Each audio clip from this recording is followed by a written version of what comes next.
ఒక గ్రామం దగ్గర దారి ప్రక్కన ఒక ద్రాక్ష తీగె మరియు ఒక ముళ్ళ పొద ఉండేవి. ఆ దారిలో చాలామంది ప్రయాణికులు ప్రతిరోజు వస్తూ పోతూ ఉండేవారు.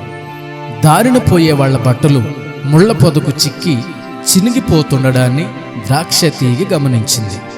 ద్రాక్ష తీగె ముళ్ళ పొదను ఇలా అడిగింది, దారిన పోయే వాళ్ళ మీద ఎందుకు అంత అసూయ చూపిస్తావు? వాళ్ళ బట్టలతో నీకేం పని? వాళ్ళ బట్టల జోలి నీకెందుకు అని. అందుకు ఆ ముళ్ళ తీగె ఇలా చెప్పింది, అబ్బే ఏమీ లేదు, నాకు వాళ్ళ బట్టలు వేసుకోవాలని సరదా ఏమీ లేదు, వాటిపై నాకు ఎలాంటి కోరిక లేదు.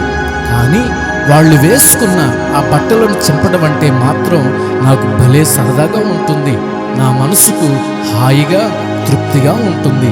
ఆ ఆనందాన్ని మాటలతో చెప్పలేనని ఆ ముళ్ళ పొద చెప్పిందట.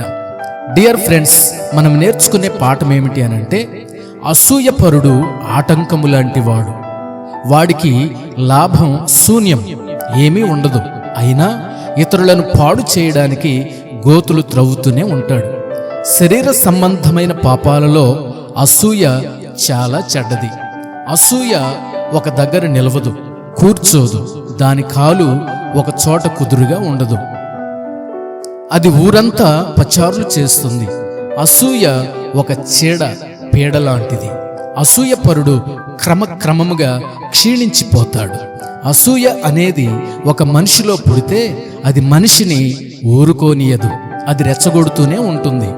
రాబందు మనిషి కళేబరాన్ని మాత్రమే తింటుంది. కానీ అసూయ వ్యక్తి దేహాన్ని, కాలేయాన్ని, గుండెను, కండను, నరాలను పీకి భక్షించే ఒక క్రూర పక్షి లాంటిది.